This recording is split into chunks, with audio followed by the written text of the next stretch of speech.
વડોદરાના પાદરા નજીક ઢાઢર નદીમાં પરિવાર તણાયો છે। કોઝવે પર બાઇક સ્લીપ થવાના કારણે આ દુર્ઘટના સર્જાઈ।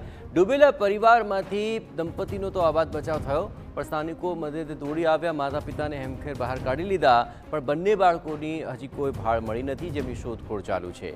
વળી ઢાઢર નદીમાં મગરનું પ્રમાણ પણ વધુ હોવાથી શોધખોળમાં મુશ્કેલી પડી રહી છે। કોઝવે પર સુરક્ષા એંગલ ન હોવાથી પરિજનો રોષે ભરાયા છે। खूंखार मगरनी वच्चे आ जिंदगीनो जंग है। જ્યારે ટીવી9ની ટીમ ઘટના સ્થળે પહોંચી ત્યારે ભયાનક દ્રશ્યો દેખાયા, જ્યાં નદીમાં મગર તરતા દેખાયા। ત્યારે સવાલ એ છે કે કેવી રીતે ખૂંખાર મગર વચ્ચે આ માસૂમ બાળકોની જિંદગી બચી હશે કે કેમ, તે સૌથી મોટો સવાલ ઉઠી રહ્યો છે।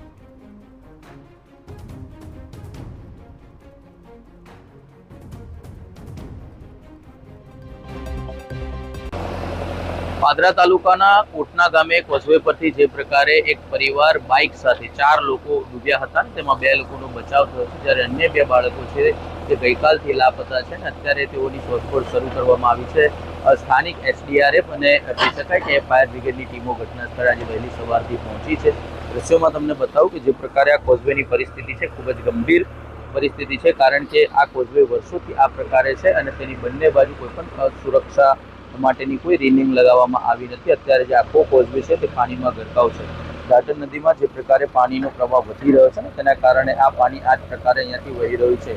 આ સમય દરમિયાન કહી શકાય કે જે પાણી જ્યારે ઓછું હતું તે સમય દરમિયાન આ પરિવાર અહીંયાથી પસાર થતો હતો। તેમાં બાઇક પરના જે 4 લોકો હતા, તેમાં જેના માતા પિતા હતા તેઓ ડૂબ્યા હતા, સાથે સાથે બંને બાળકો ડૂબ્યા હતા। જોકે બંને બાળકો ડૂબ્યા છે અને માતા પિતા છે તેઓનો બચાવ થયો છે। એક 1.5 વર્ષનો બાળક છે, એક 5 વર્ષનો બાળક છે, જે અત્યાર સુધી મળે નથી। તેના કારણે એસડીઆરએફ અને ફાયર બ્રિગેડ દ્વારા તેની શોધખોળ હાથ ધરવામાં આવી છે।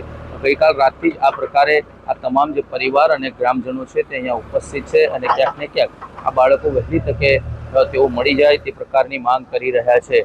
ગઈકાલ રાતથી અહીંયા કેટલીક પોલીસ પણ ઉપસ્થિત કરવામાં આવી છે, કારણ કે લોકોની જે તંત્ર સામેનો રોષ હતો તે ખૂબ જ છે।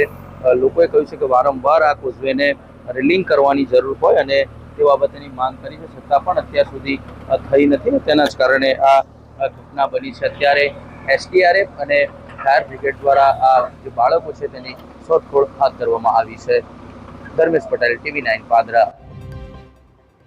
હવે આપને આકાશી દ્રશ્યો બતાવવા જઈ રહ્યો છું, જ્યાં ટીવી9 આ ઘટનાના એક્સક્લુઝિવ દ્રશ્યો લઈને આવ્યું છે કે કેવી રીતે આ બચાવ ઓપરેશન અઘરું છે।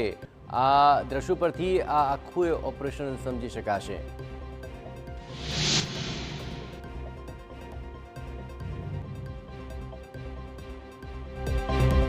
પાદરા તાલુકાના કોટના ગામે જે પ્રકારની ઘટના બની છે, ત્યારબાદ એસડીઆરએફ દ્વારા શોધખોળ તો શરૂ કરવામાં આવી છે, પણ ક્યાંક ને ક્યાંક મગરોના કારણે એસડીઆરએફને પણ તકલીફ પડી રહે તે પ્રકારની ઘટના સામે આવી છે। તેમની સાથે સીધી વાત કરીશું। શું છે આખી ઘટના અને કેટલા સમયથી શોધખોળ ચાલુ છે અત્યારે? કાલ રાતનું શોધખોળ ચાલુ હતી, પરંતુ રાત્રે અંધારું વધુ હોવાના કારણે અત્યારે સવારે વહેલી શોધખોળ ચાલુ કરી છે। અને શોધખોળની અંદર એવું બની રહ્યું છે કે અત્યારે થોડું ઘણું પાણીનો પ્રવાહ બી થોડો વધારે છે અને મગરનો બી ભય રહેલો છે અને 2 બાળકોને અત્યારે શોધખોળમાં ચાલી રહી છે।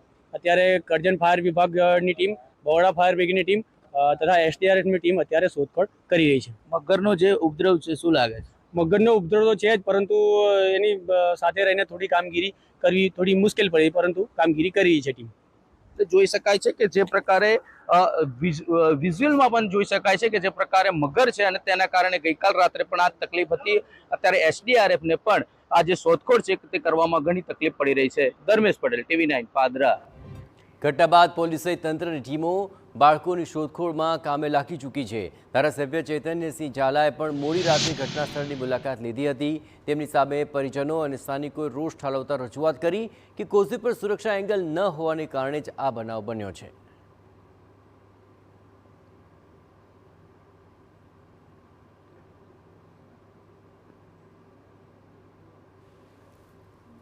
તાસ મગરોનું વધારે છે, પાલ નીચા છે, બાયકો લઈને લોકો જાય તો હળે છે, એમાં જાન જોખમ વધારે આવે છે। ને અમારી એટલી માંગ છે કે પાલ ઊંચા કરે, એટલી અમારી માંગ છે।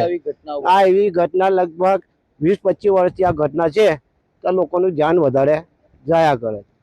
શું માંગ શું છે તમારી? અમારે પાલ ઊંચું કરે એટલી અમારી માંગ છે, એટલી વિનંતી અમને માંગ મામલતદાર સાહેબો કરે। કેટલી વાર આવી ઘટનાઓ બની? આ કેટલી વાર ઘટનાઓ થઈ અહીં? ગઈકાલે શું ઘટના બની? કાલે કોટના 4 જણ ગયા, 2 જણ બચાયા, 2 છોકરા હજુ મળતા નથી. આ દ્રશ્યો આપ જુઓ કે જ્યાં આકાશી દ્રશ્યોમાં સ્પષ્ટપણે આ આખું જે રેસ્ક્યુ ઓપરેશન છે તે ચાલી રહ્યું છે, પરંતુ મગરને કારણે આ ઓપરેશનમાં અડચણોનો સામનો કરવો પડી રહ્યો છે. શોધખોળમાં પણ મુશ્કેલી પડી રહી છે. કોઝવે પર સુરક્ષા એંગલ ન હોવાને કારણે આ દંપતીનો પરિવાર નદીમાં ખાબક્યો હતો. દંપતીને તો બચાવી લેવા, પણ બંને બાળકોની શોધખોળ હજુ ચાલુ છે. એટલું જ નહીં, આ આખી ઘટનાની અંદર હાલ તો સમગ્રતયા જોઈએ તો મગરને લઈને ભારે મુશ્કેલીનો સામનો રેસ્ક્યુ ઓપરેશનમાં પડી રહ્યો છે.